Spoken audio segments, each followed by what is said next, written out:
Chase Thomas podcast.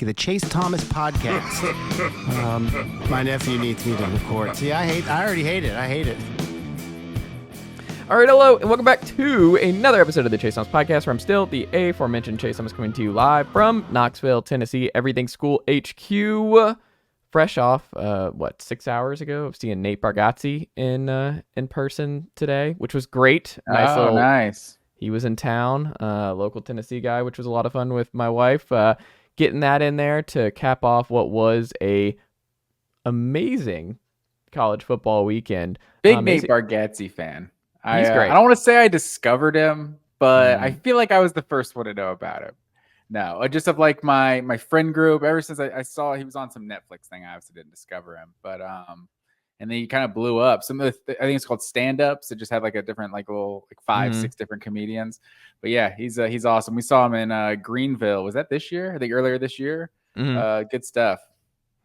It was good stuff. It was a lot of fun. Packed, sold out crowd. It was a lot of fun. It was a good cap to what was a really fun weekend as a whole. But that voice you heard right there, fellow University of North Georgia alumni Matt Green, who it was weird not having Tennessee football this weekend, and we'll only get him one more time in the Iowa Citrus Bowl game in a couple weeks. But it was weird not having any Tennessee football to watch, and won't have any Tennessee football to watch for a long time after the Iowa game. But Matt Green, I'm troubled to just even say, how are you doing, sir? 24 hours after what happened in Atlanta yesterday.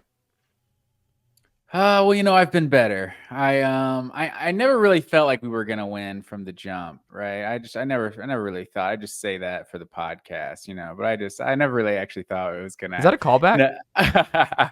Yeah, I'm just calling you out for your Georgia Tennessee take. But no, I would say we're obviously gonna get into Georgia Alabama more a little bit later, but I'll say it was the first time I was legitimately surprised that Georgia lost to Alabama. It was like there's been times, multiple games, I think, with Kirby versus Saban, where you felt like Georgia felt like they were the better team, but Alabama came out on top. So that's not new.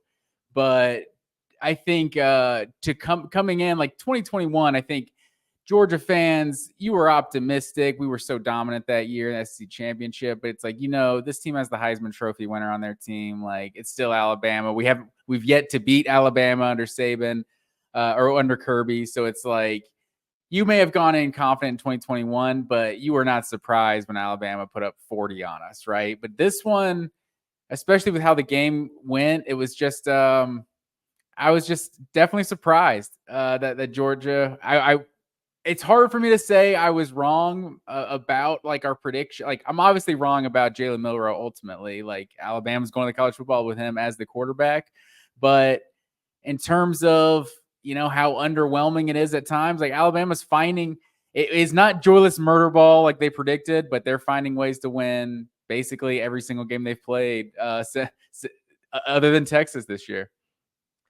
No, and I mean, shout out to Chris Marlo, friend of the show. He had Alabama winning the SEC title before the year. I gave him grief about Alabama being an Iowa ass team coming into the year. And look, that's what they were. People forget that that's what this was when they were struggling with USF on the road. And there is no other Iowa. There's nothing comparable to Iowa. No, but the growth of Alabama throughout the course of the year, they deserve credit for it, because the team that lost by 2 scores to Texas at home, the team that struggled against USF on the road, that's not who we saw. I mean, a lot of close losses, and we talked about that ad nauseum on last week's pod previewing this game, and that it was going to eventually come back to bite him, and that it's not a good sign for Alabama that Saban is in so many of these close games week after week, and eventually the bottom does have to fall out. Maybe it falls out in the playoff, because I think a lot of people are now overlooking just what this field is. And I think we'll get into the field itself, but it's 4 really good teams. And I don't think Alabama is all that different than the 3 teams that are still in play for a national title this year. And we'll talk more about that in the coming weeks and how that's going to shake out. But in terms of, the surprise there, I think I texted the group chat. The Thomas family group chat was unbelievable this weekend with Florida State and Alabama. Georgia was just unbelievable. Like, it was nonstop for the last 48 hours. It's still chaos in there, but I think one of the first things I looked at was like, oh, when Mims went out, I was like, oh, this might be lights out. And I don't know if you felt the same way, but the combination of Mims going down, where I was like, oh, they don't have an answer on that side of the ball, on that side of the line, they could not afford to lose somebody like him in this game.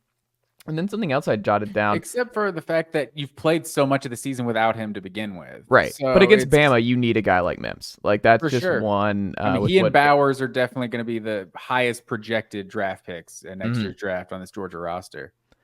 Lad, I didn't understand that. I think Georgia has some explaining to do on why they kept trotting Lad McConkey out there, especially when he couldn't move.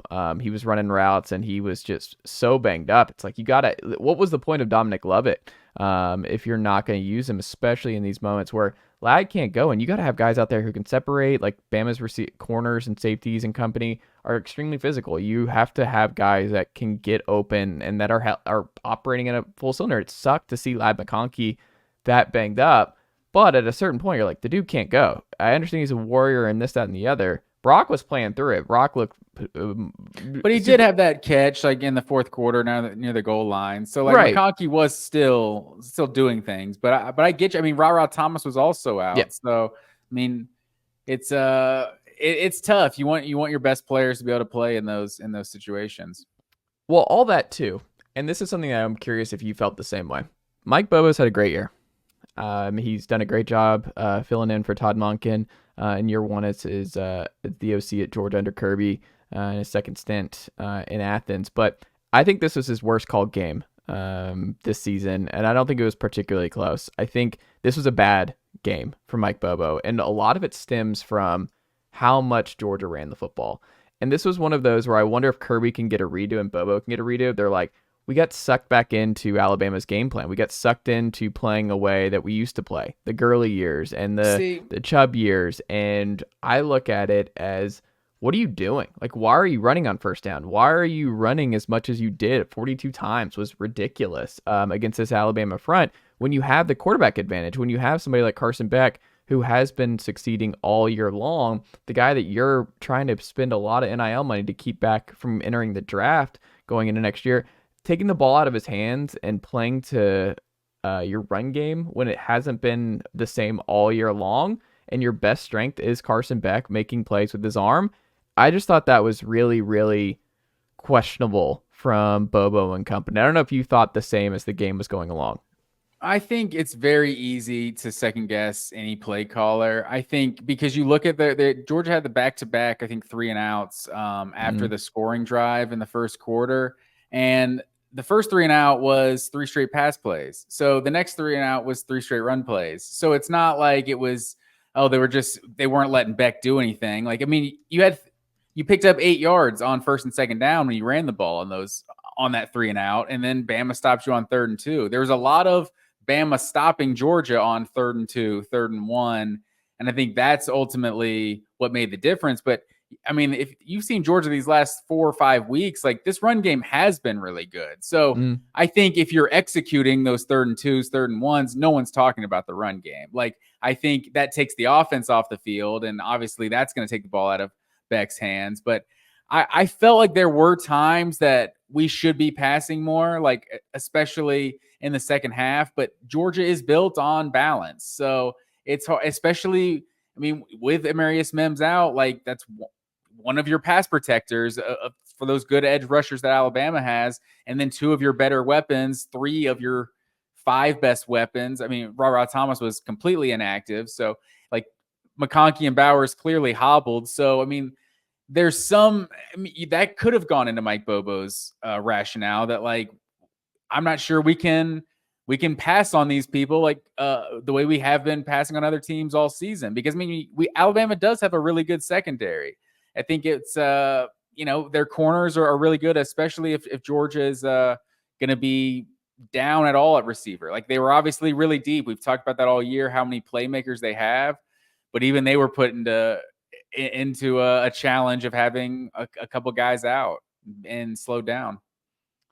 Yeah, The other thing, too, because I picked Georgia to win by 2 scores. I was very surprised about how this game went. I was surprised by the result, and I was surprised how quickly it seemed like Georgia was on the ropes here. I I was surprised at how dominant Bama was in the trenches.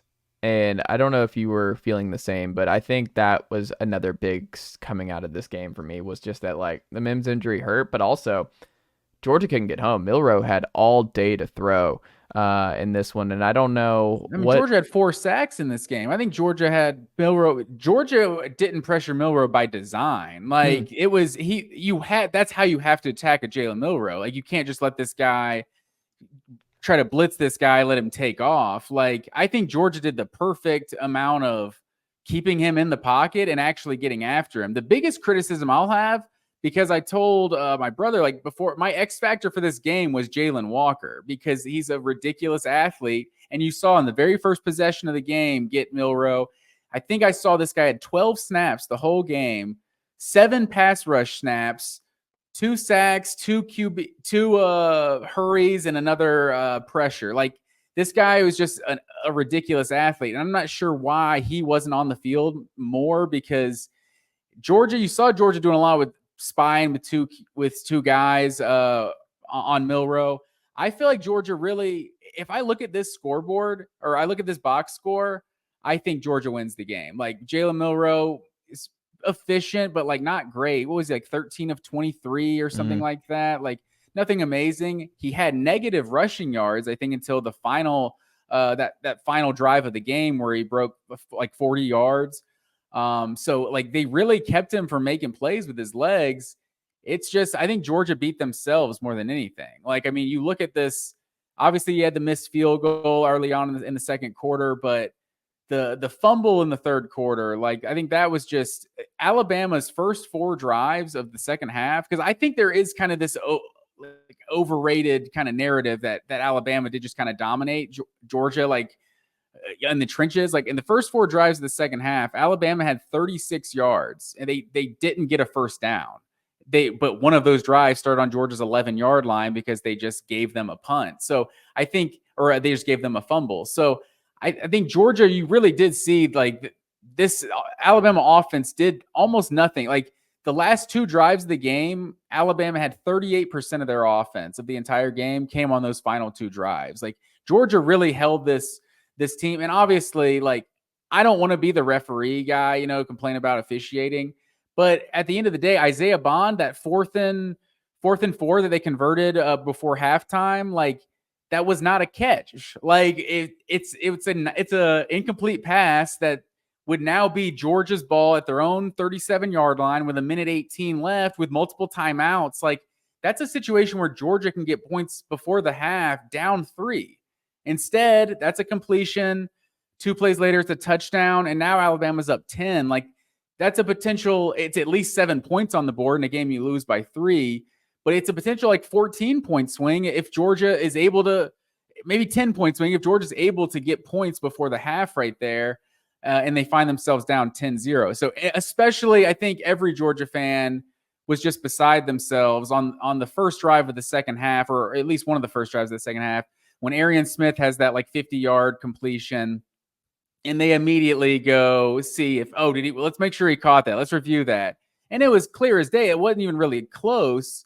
So to have such a monumental play in the game, a 4th and 4 before halftime, like a 4th down conversion before halftime that you pick up 20 yards and he didn't actually catch the ball. Like, what are we doing? What are the referees and the officials in the replay room, like, what are they doing? Like, that's their entire job.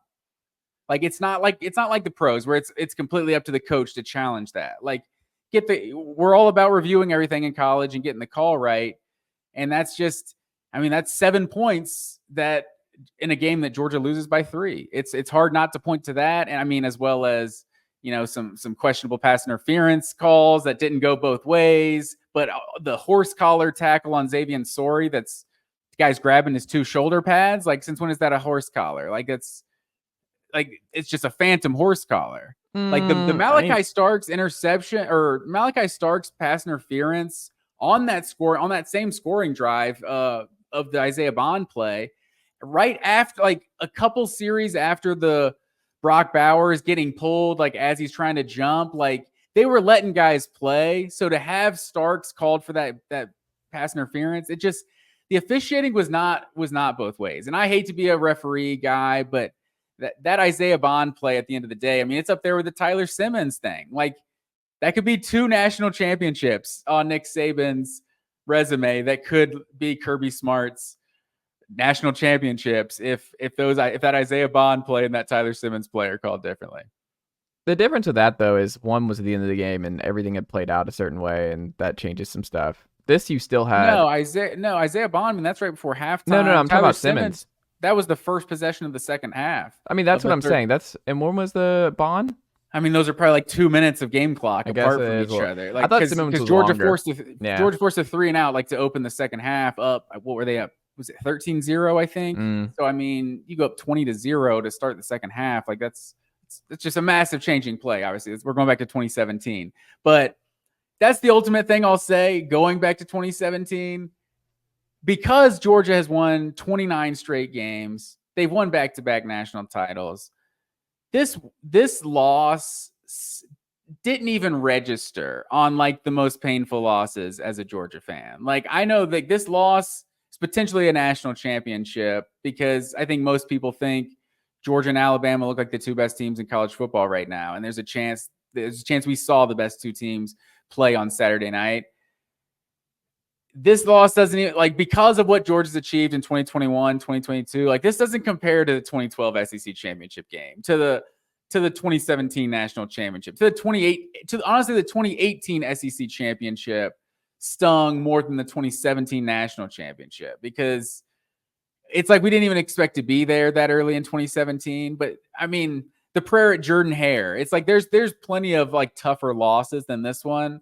I think because as Georgia fans, it's like you're just appreciative of what this team has done for the last 3 years. Like 3 straight undefeated seasons, undefeated regular seasons. Like it's absurd. We knew this streak had to come to an end at some point. It's frustrating for sure when you feel like you're the better team and you just kind of gift them. Like, I mean, I don't want to completely take it away from Alabama, obviously. Like they're defensively is where I give Alabama the most credit. But in terms of like what they had to do, what they needed to do to Jalen Milroe to win this game, I felt like Georgia did, but you have to give the credit more than anything to Alabama's defense because this Georgia offense has been so unstoppable all year. You can say it's Mike Bobo that he was holding Carson Beck back if you want, but I mean, I think it's at the end of the day, it's this Alabama defense that was able to hold, maybe at least the second best offense in the SEC to just 24 points. Like I think that's Georgia's lowest point total of the entire season. I mean, that's probably the biggest achievement of anything. Well, I think another thing stood out. I mean, Bama receivers were running wide open. Burton had a really good game. Bond had a good game. That was something that surprised me because I thought the strength coming into this game and strength all year for Georgia has been their secondary. And I think they got pretty. I mean, look, Milroe. Well, and it was just the one drive. Like that's 4 of Bond's 5 catches came on the one drive where he's just running 2 yards over the line of scrimmage, little crossing routes, and they're just Georgia, I guess, forgot he existed. And this guy just picked up 12 yards, picked up 15 yards, picked up another 12 yards, and it all the way down the field. Yeah. And the blown coverage. And I think that was one of the bigger things too. Missing a guy like Jamon Dumas Johnson for the last few weeks is I've worried about Georgia's experience at inside linebacker. And you saw a true freshman inside linebacker with a completely busted coverage for Alabama's first touchdown too. Is it Everett on the edge for Georgia? Dalen Everett, yeah. Yeah, he had a bad day. That was like one of those where they circled Everett on that one. Was that something you expected coming in? Yeah, because that's basically it's kind of, I feel like Georgia's been like this for like 3 or 4 years in a row, and fans tend to always hate on the second worst corner because we have one corner that absolutely locks down and every play is made on the opposing corner. And this year it's been Dalen Everett. In 2020, it was Tyson Campbell. Like Tyson Campbell is clearly not a bad corner. Guy went like 30 something in the NFL draft. So it was Kamari Lassiter a year ago. So I think it's just, you're not going to go to Kamari Lassiter's side. You're going to go to Dalen Everett. I think it's exaggerated how how like bad Dalen Everett has been this year. He's a redshirt freshman at the end of the day, but I mean, he's definitely Georgia's weak spot in the secondary of all the 5 dudes that are usually playing. So you got to exploit the matchups, and Alabama definitely did that. But I would say more than anything, than just like the Everett did give up a couple of big plays. They didn't guard Isaiah Bond on that one drive. And if you look at Alabama's drive summary, of the second half, that was literally until the very last drive where they had to run the clock out. That was the only drive where they did anything. And they went 75 yards down the field and scored. And Isaiah Bond had 4 catches for 50 something yards on that drive. So I think, for the most part, Georgia was able to keep this Alabama offense from really doing what they wanted until the very end of the game. They were just able to run 2-3 straight first downs and put it away. Yeah. And look, it happened. It's also why before the year, I said I would have been surprised if Georgia won 3 straight. It just requires so much to win 29 straight. It requires so much to win back-to-back. It requires so much injury luck to win 3 straight. It requires so much matchups that go in your favor to win 3 straight. You already are playing in the toughest league in the sport. There's just going to be some volatility at some point. And I think Georgia's still one of the 4 best teams in college football this year. But it was why I just didn't see it coming. I just did not see, and I said in this podcast, and I've said it all year, and coming into this weekend, I think I said on the pod last week where I was like, I think they're going to win this game, but I also don't expect Georgia to beat Bama, then Michigan, then Texas or something like that. That's just a lot. That's asking you to beat 3 teams in a row that you're pretty. But somebody's got to win the games. I'm not disagreeing with that, but I'm saying that's why I just think that would have been just so ridiculous to put together and just solidify this Georgia run as just an all-time dynasty that can never be matched. And I mean, look, it's going to be hard for anybody to match what Georgia just ran here back to back. Nick Saban's Alabama Crimson Tide are not doing this. They're not back to the Alabama of old. We're not going back to the McCarron, Blake Sims and company days. It's not like that's what's happening here. What's happening is Bama's been really good this year down the stretch. They're really good in 1-score games. Nick Saban owns Atlanta. The guy apparently is not allowed to lose in the city of Atlanta. But let's see. If they get Texas in the national title, guess what? That's in Houston. That's going to be a home game for Texas. They've already lost to them once. I don't know that they can go ahead. But I think it's interesting that people are just walking in they saw the Michigan reaction to getting Alabama at number 4. And they're like, see, they know. And Bama's coming. It's look, 2 things can be true. Bama's had a great year. You and I both didn't see this run coming at the end based on what we saw, especially in the early part of the year. Nick Saban deserves credit for this team's growth over the course of the year. But it's also hey, this is a 90-something% blue chip ratio team coming in. They had the most amount of talent of anyone in college football this year. It's what they're supposed to do. And we'll see if they can do it 2 more times. I don't buy that at all. Obviously we know Alabama's has really good players on their team, but this isn't just the most talented roster in college football. I don't care what the blue chip ratio says. This is an overachieving team. This feels like a team that's the whole's greater than the sum of their parts type of stuff. They kind of find ways to win because Milroe's he's kind of a game manager. We talked about the best case scenario was maybe this guy can be Jalen Hurts, and he's he's still not as, I would say he's still not as good as Jalen Hurts. He doesn't just doesn't take care of the football as well as Hurts did. But I mean, this guy, it's hard to call another quarterback a better athlete than Jalen Hurts, but this guy is an insane athlete. I whatever his 40 time is, I bet it's faster than Jalen Hurts. So that's a solid formula for getting a game manager that's an insane athlete. It's a step up from Greg McElroy and AJ McCarron. And I don't disagree with that. But we'll see if they're able to win 2 straight in the CFP. We'll get into our picks and stuff like that in a little bit. But what was the biggest surprise for you, Matt Green, that you thought coming into this game would be the case for Georgia, Alabama, that ended up not being the case with how this game played out?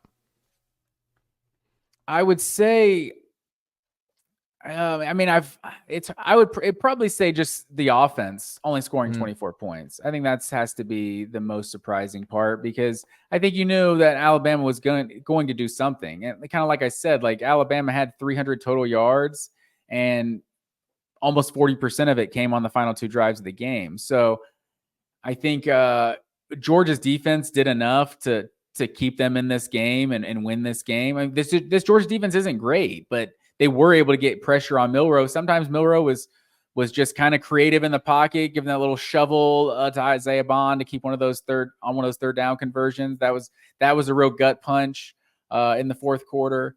But yeah, I mean, just the fact that this Georgia offense that's just been, pretty unstoppable most of the season. And I would have said even if McConkey and Bowers weren't 100%, I would have thought there's enough guys for this offense that Bowers Carson Beck's just going to get the job done. But with the way that Alabama was able to stop Georgia's run game, and then this Carson Beck, this is probably his worst game of the season. And that's not just because he was bad or anything. I mean, that was because of Alabama. Alabama made him have his worst game of the season. So I think this Alabama secondary, they came to play.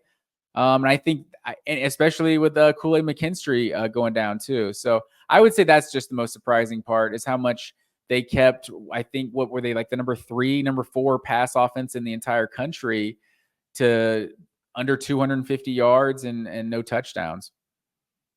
Yeah. And look, hats off to Alabama. They did it. I didn't see it coming. You didn't pick them. It's still an all-time great run, though, by Georgia. But my last thing here, are you worried that there might be a holdover here where you feel like as a program you got the Alabama boogeyman off your back, you close that page in the book, Kirby beats Saban in the national title, all good times from here on out, and it has been to this point. You skip Alabama a year ago, not like a shot at Georgia for not meeting Alabama. I'm just saying you didn't play them last year, so Alabama didn't get a revenge game last year. Then you get them in the SEC because title. they lost 2 games. And I'm not disagreeing with that. Yeah. What I'm saying is, like, you just didn't get them. So you wait 2 years, and then you get them again, and Bama beats you in this fashion. Do you worry about this just creeping back around Kirby and this program going into next year? And this is something that's going to be hard to shake, of like, man, I thought we were done with this. I thought we had solidified that we were the premier program. Saban, I mean, how much of this do you blame David Pollack for saying Georgia is now the biggest force in college football, or whatever he said? I forgot. I'm paraphrasing here. I forgot what he said. And Saban's just like kind of jarred when they're sitting there next to each other. But I don't know. Like, do you worry about some holdover going into next year and how this team responds to this kind of loss?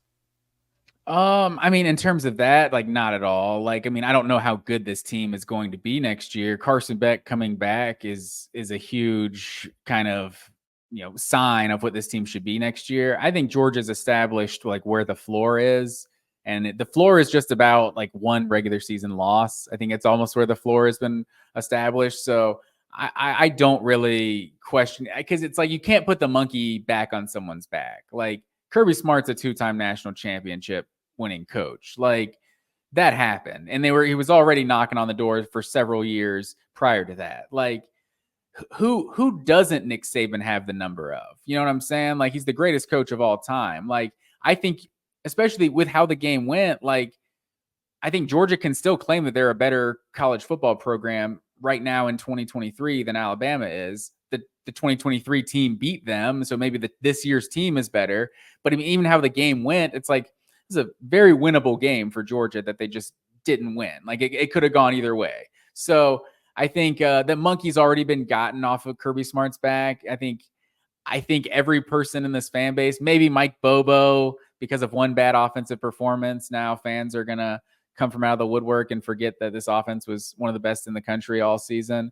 But no, I wouldn't worry about anything like that. If anything, that's just the whole process and everything is why Georgia is here every year. It's like they didn't just give them 2 national championships, and then say, okay, now try to figure it out. It's like because of what this program does day in and day out. Like that's the standard they're at now. So I think the Alabama boogeyman is never, as long as Nick Saban's over there, it's never going to go away. But Georgia's beaten them before. They've had close games with them that haven't gone their way. I think when you've won 29 straight games and 2 straight national championships, that's what I was saying before. It's like this game just like doesn't even sting like some of these other big losses have, because you're just like, we didn't win this one. Kirby Smart obviously knows what he's doing. Let's just trust him to get the guys back here next year.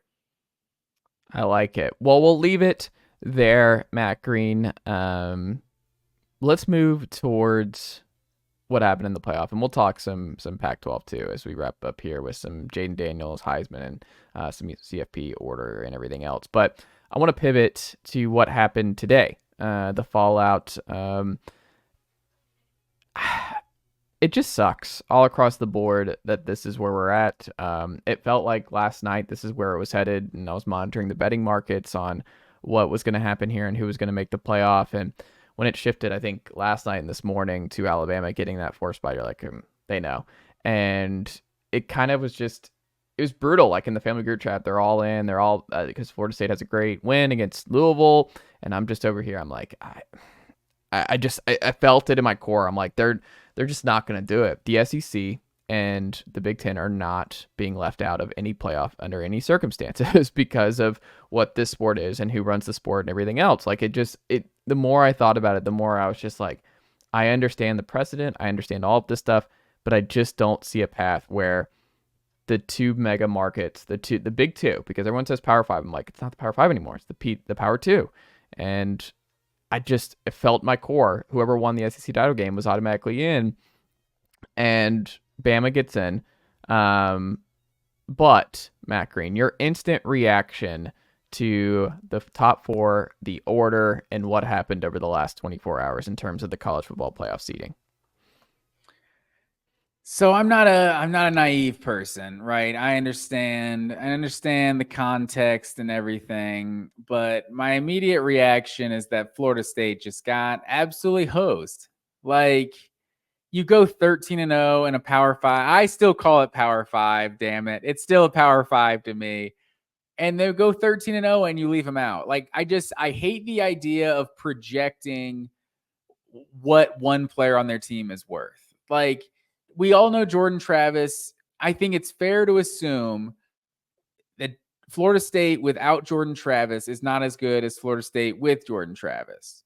But you don't also know that Florida State without Jordan Travis is not still better than every other one-loss team in college football. I guess the biggest problem I have with it is honestly the weekly rankings we have. Like, that's the college football playoff should stop doing the weekly rankings. Like they do that to be transparent, but like, you look like an idiot. We could all transparently see that you guys are just making it up as you go along. Like, Florida State is number 4 going into the playoff rankings a week ago. Oregon's 5, Ohio State's 6, and Texas is down at 7. And so you're telling me, what was it, 16-6, 15-6 or something? Florida State goes out and beats, by your measurement, College Football Playoff Committee, the 14th best team in the country, Louisville. Hold them to 6 points. Did nothing offensively, under 200 yards total. And Texas goes out there and smashes who they think is the 18th best team in the country. That's enough to now think Texas is better than Florida State? Like, last week, if you wanted to dock them for not having Jordan Travis, dock them. But last week, you said that they were 3 spots better than Texas. And they beat a better team under your ranking system. They beat a better team in the conference championship than Texas beat. Obviously, Texas did it more convincingly, but more convincingly to jump them from 7-3. Like, I think that's a terrible look. That really doesn't make any sense at all to me. They went undefeated. Like, I'm sure they're not as good without Jordan Travis. But are we not going to talk about the fact that this is the defense is absolutely balled out since Jordan Travis got hurt? Like, the defense is stepping up. Like, this is the 14th ranked defense and total defense in the country, the 6th ranked scoring defense in the country. Like, maybe the offense is a little bit worse, but Florida State's still a really good team. Like, the fact that you can't tell Florida State what did they do that kept them out of the college football playoff. You can't tell them anything. If you look at Alabama, I think everyone right now agrees that Alabama is better than Florida State right now today. But if you tell Alabama, why aren't you in the college football playoff? Because you lost to Texas in week 2. It's a pretty, and Texas is ahead of you. Like, that's that's an easy explanation. There's no explanation. No, in my opinion, there's no logical explanation for Florida State other than we don't think you guys are going to be as good without one of your 85 scholarship players.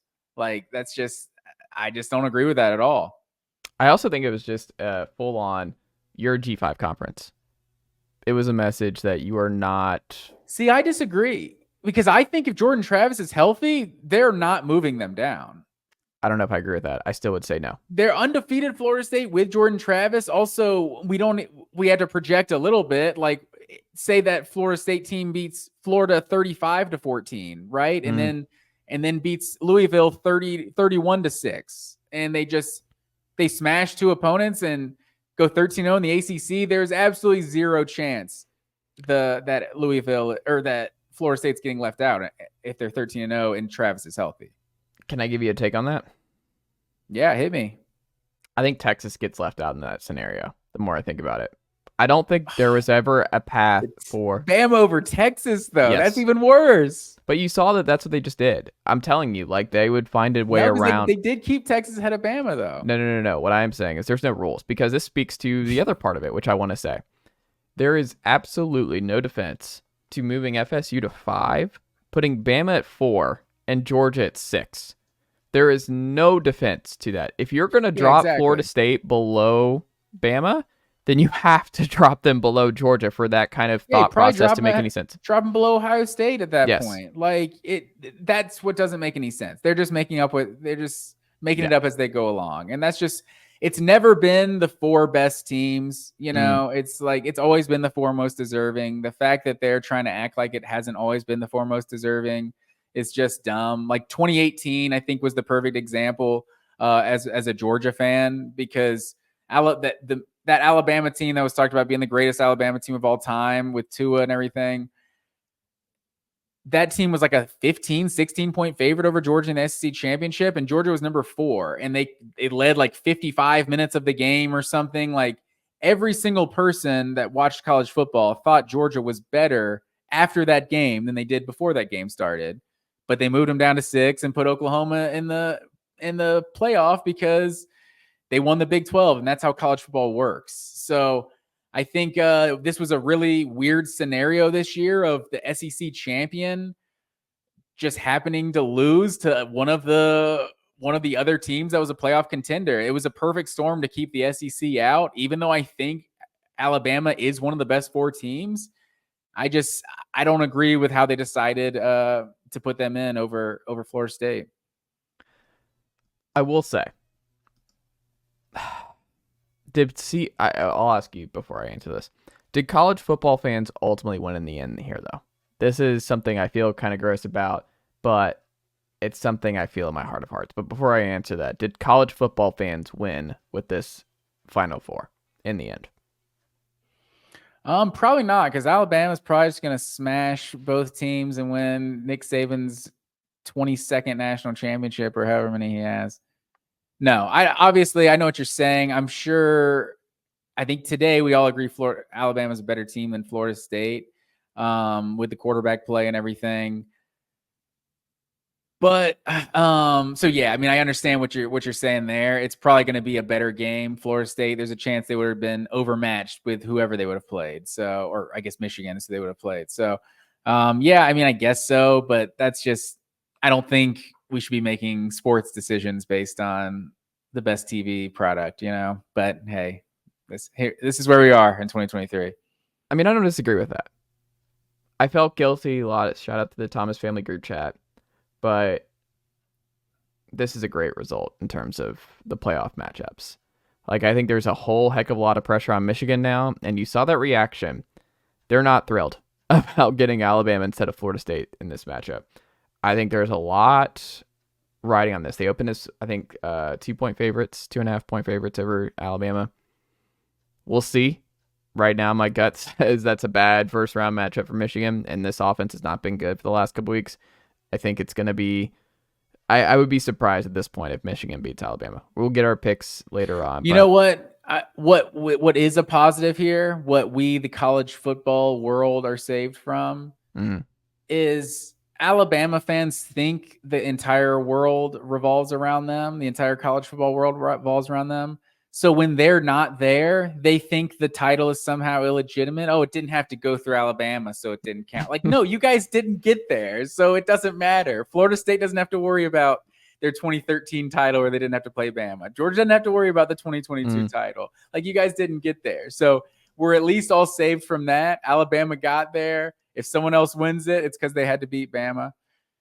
Oh, they may not. That's not true. Like, Texas could just beat Michigan in the title game, or I guess they did beat them. Never mind. I guess Washington's the only answer there. If Washington wins it and Bama loses to Michigan, then Washington beats Bama. But I don't think Washington's winning it all.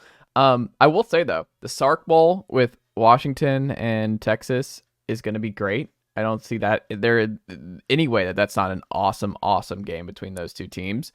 And I just think the pressure of Bama and Michigan and every fan base in college football outside of those two fan bases of those teams can't stand either. So I think it's going to be a fun hate bowl in terms of fans really wanting both teams to lose and make fools of themselves. But I also just, the folks who are just riding in Alabama, I'm like, I'm not there. I'm right now on December 4th, still think Texas is winning it. I think this was a good result for Texas here to get in. They're playing the best football of any of the four, I think, going into the college football playoff.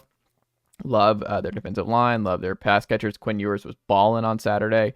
We won't really touch on that, but Texas looked really good against Oklahoma State. I did cash in a preseason ticket. Well, I haven't cashed it in yet, but Texas making the college football playoff. So I cashed that in, sir. There you go. Want some doll hairs. But look, it's ultimately a television product. And if it was me and I was a FSU fan, I'd be pissed and be demoralized. As a college football, I guess, quote unquote, analyst and journalist here, I am glad that I think both games are going to be good. And I think both games are going to be very competitive. And I think both games are going to be pretty close here.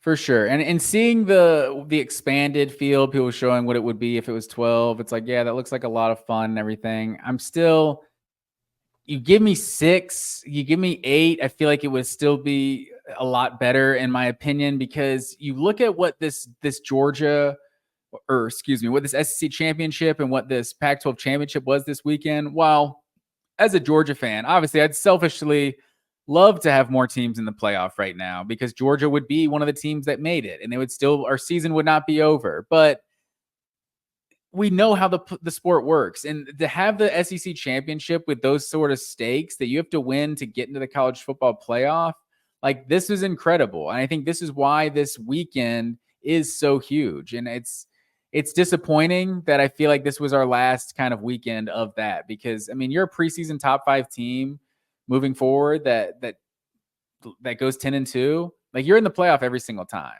Like, you're with Penn State this year is in the playoff with no one really has any idea how good Penn State actually is. And this team would be in the playoff because they went 10-2 and lost to the 2 good teams they played. So I don't know. I've been an expansionist, like alarmist for a while, but I think this weekend just showed like why, because like this is another field this year.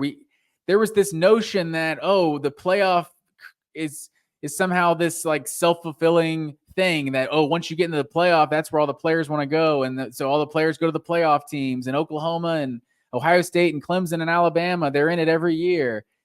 And we've seen like 3 or 4 years in a row with a bunch of really different looking playoff groups. Like, we've had Washington now making their second appearance a bunch of years apart. Michigan's in their 3rd straight. Like, now Texas has made a college football playoff. So I feel like we just overreacted to this unprecedented dominance of Clemson and Alabama just being elite for like 6-7 years in a row.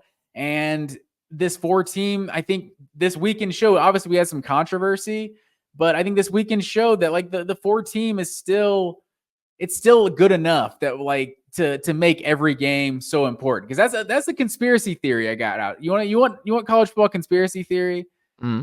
They messed this up on purpose because in order to gain support for the 12-team playoff. Because there's a lot of people out there that were like, man, like myself, hate the 12-team playoff, but then an undefeated team wins their Power 5 conference, doesn't get in. How many people did you hear this weekend say, well, at least this is the last year of this, where at least we're going to expand the playoff. We're not going to make this mistake again.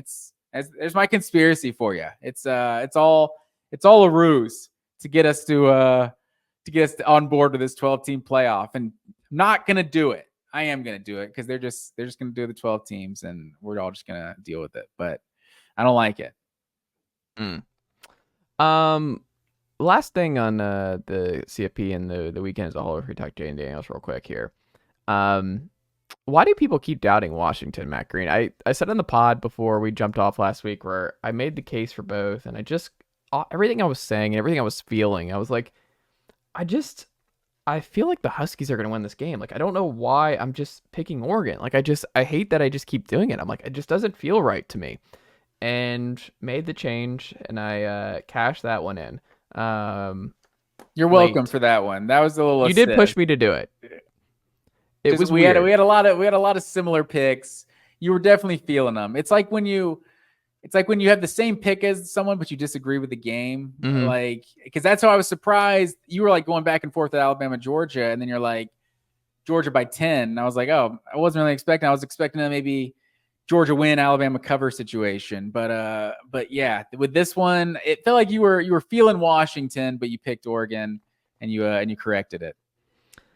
And look, Washington played a great game. That was a lot of fun. I will say, Bo Nix has some Joe Milton to him. Where one of the things I was saying, and I hope, like, Joe Milton wishes. No, I mean, if you put Joe Milton in that scheme and that schedule with those pass catchers this year with Franklin and company, Joe Milton's putting up similar stats. Like, I've watched a lot of Joe Milton is in the most elite scheme there is. Hold on. A cheat code. I got to show you some of the receivers this year for Tennessee. Jalen Hyde and Zedder Tillman were not out wide for Joe Milton this year. Walking through that door. Yeah, they were not walking through that door. So what I'm saying is, like, that's not even really a shot. Bo Nix is better than what he was at Auburn. That much is true. Bo Nix has competed at a high level at Oregon.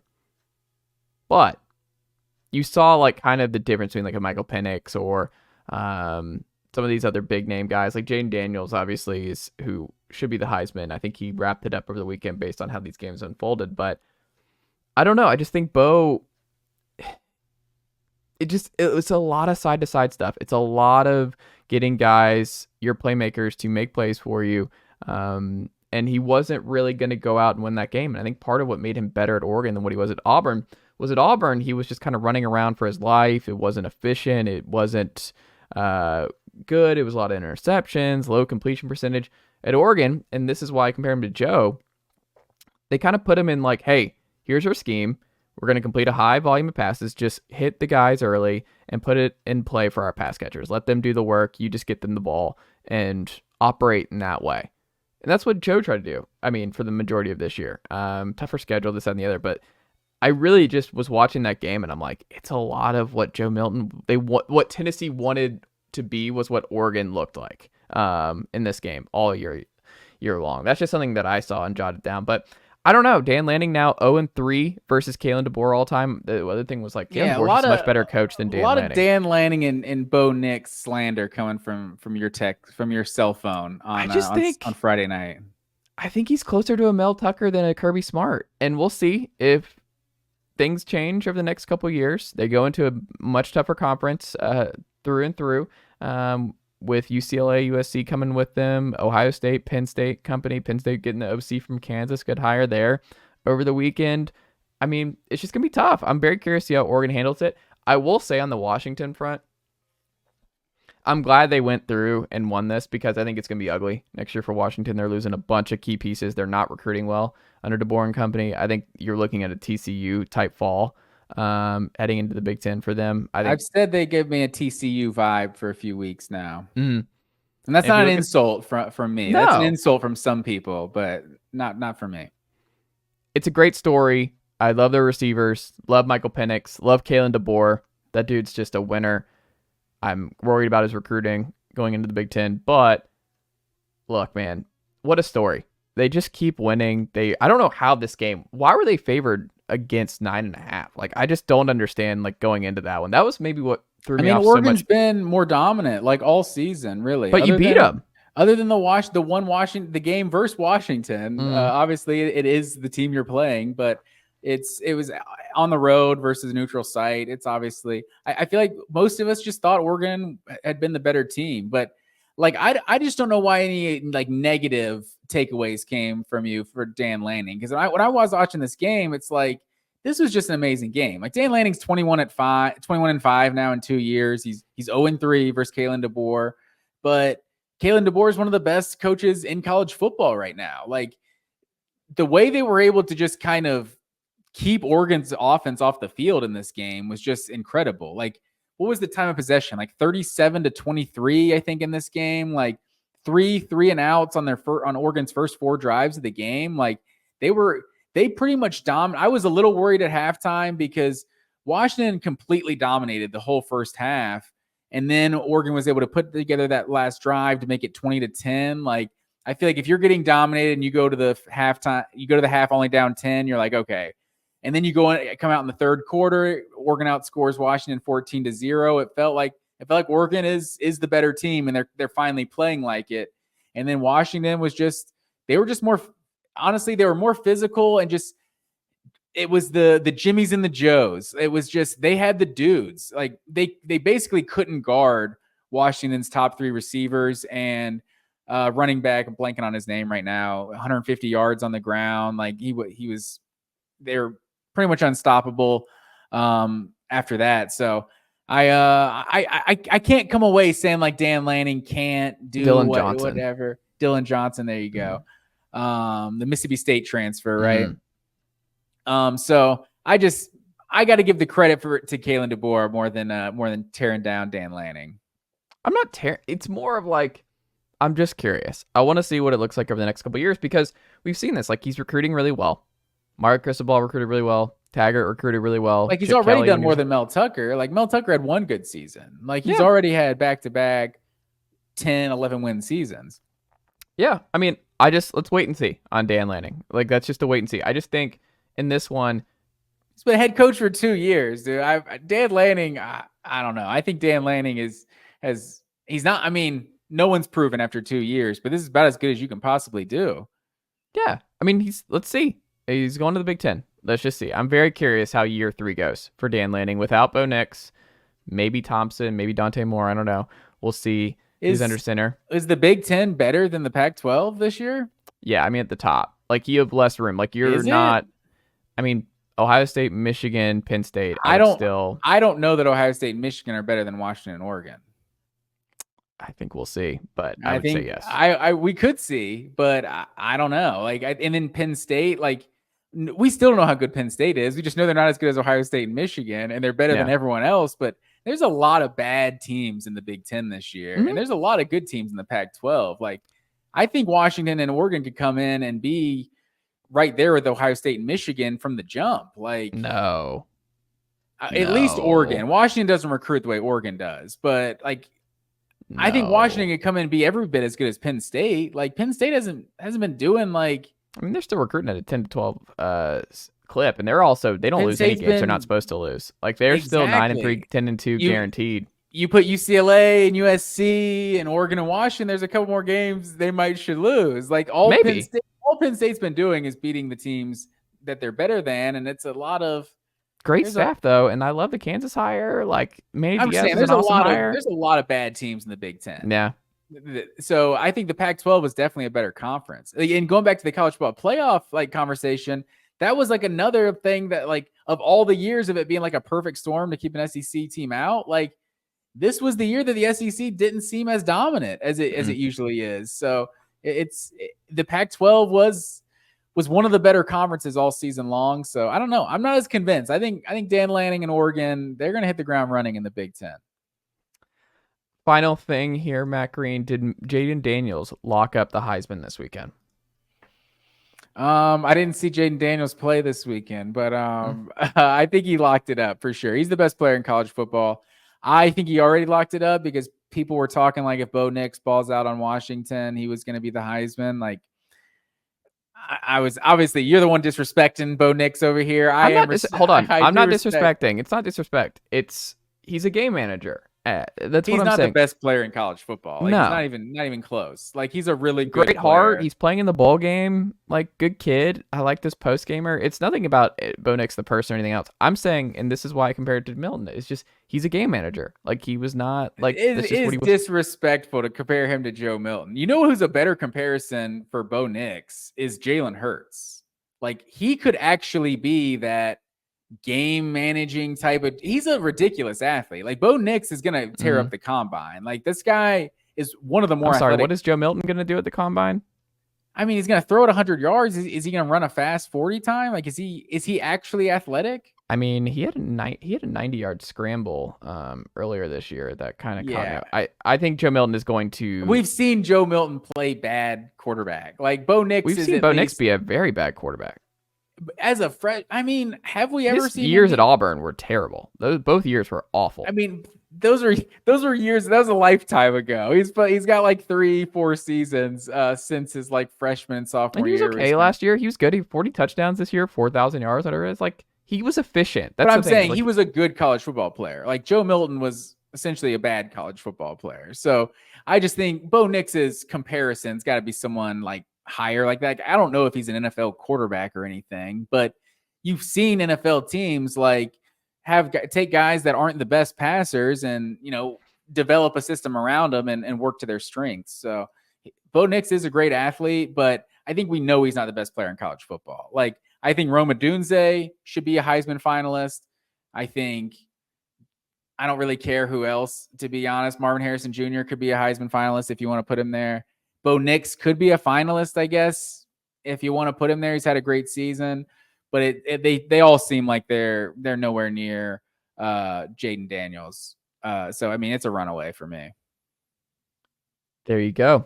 Matt Green, to wrap things up, how did we conclude the Pick'em this season as we get into our bowl season next week? The Pick'em is over. Bowl season does not count. It's a different fun Pick'em. So how did it all finish? Oh, that should be fun for the Thomas group thread, Florida State and Georgia in the Orange Bowl for who wants to be there less. That press conference was rough. I watched that whole thing between those two.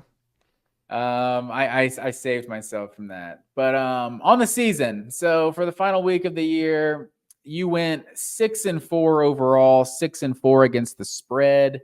I went 5-5 overall, 4-6 against the spread. So you just another win for you on the board. On the season, you finished 92-65-4 against the spread to my 83-74-4. Beat me by 9 games. And then overall 109-52. I was 105-56. Then Zeus, obviously 12-5 on the year with his home dogs of the week. But overall, 66.4 winning percentage between the two of us on the season, 58% against the spread. Me, you, and Zeus. So, or you, Zeus, and I should say. So, hey, we're winning the people some money out there. Get to the casinos. Bet responsibly. There you go. Matt Green, the transfer portal is officially open as we wrap up here. Godspeed. Should be an absolutely insane week and all kinds of great content. Worst part about college football. I don't think there's anything you can do because of semesters and guys need to be enrolled in colleges by January. But just the fact that the whole postseason gets distracted by coaching changes and player transfers and signing day. It's an absolute crazy final month we got here. Absolutely. Matt Green, always a pleasure. I'll talk to you very soon.